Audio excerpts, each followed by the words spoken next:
ऐ काहे काहे 2-4 दिन बर मोला मायके जावन देता। नहीं बने भाई नहीं बनाए।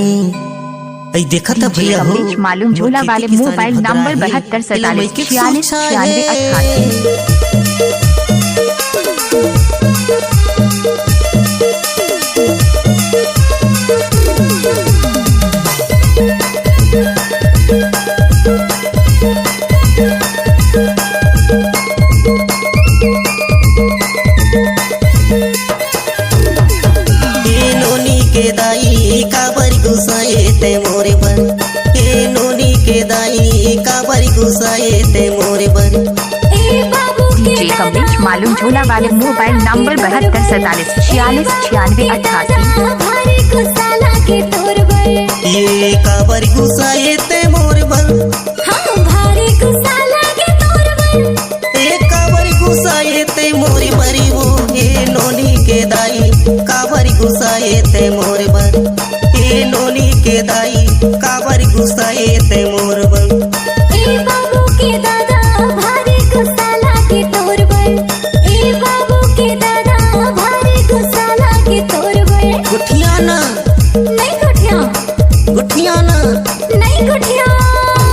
डीजे कमलेश मालूम झोला वाले मोबाइल नंबर 7247469688।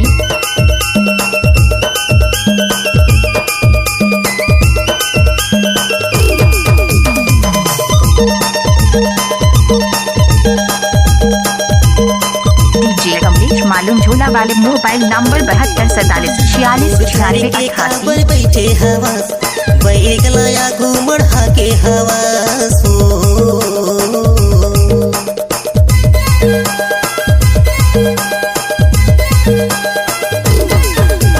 दाई दादा के ठोक लगे भाई भौजाई के सोच हवेगा।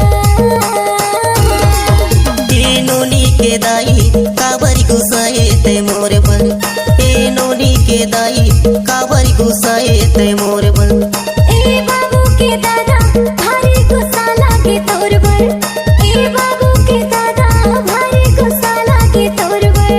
ये काबरी गुसाए ते मोरे बर अरे भारी गुस्सा लागे तोर बर। ए नोनी के दाई काबरी गुसाए ते मोरे बर ए नोनी के दाई काबरी गुसाए ते मोरे बर।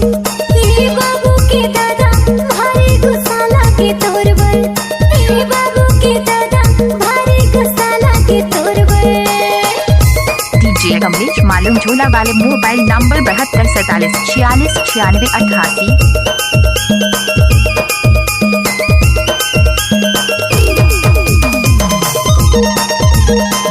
डीजे कमलेश मालूम झोला वाले मोबाइल नंबर 7247469688। गुस्सा मोरे भोकाहीता गड़तले तोला ठठावो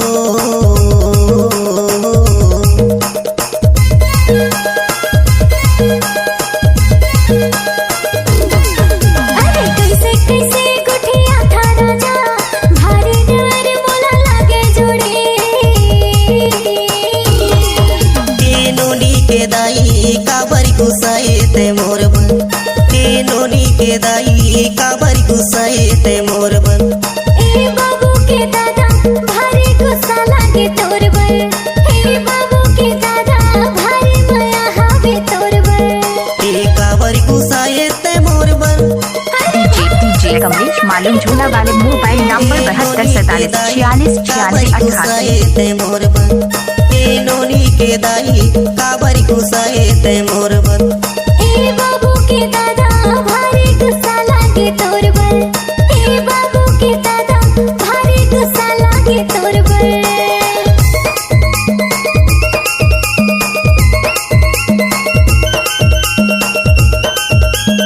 डीजे कमलेश मालूम झोला वाले मोबाइल नंबर 7247469688। डीजे कमलेश मालूम झोला वाले मोबाइल नंबर 7247469688। छोड़ी भी मोरे साथ लावो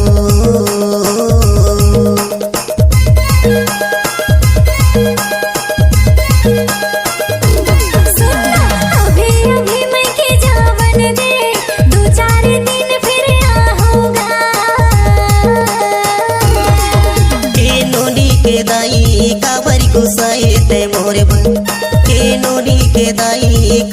गुस्साए ते मोर बर ए बाबू के दादा भारी माया लागे तोर बर ए बाबू के दादा भारी माया लागे तोर बर काबर गुस्साए ते मोर बर अरे भारी गुस्सा लागे तोर डीजे कमलेश मालूम झोला वाले मोबाइल नंबर 7247469698 नोनी के दाई भारी माया हवे तोर बर ए बाबू के दादा भारी माया हवे तोर बर ए बाबू के दादा भारी माया लागे तोर बर भारी माया लागे तोर बर भारी माया लागे तोर बर नोनी के दाई भारी माया हवे तोर बर नोनी के दाई भारी माया हवे कमलेश मालूम झोला वाले मोबाइल नंबर 7247469698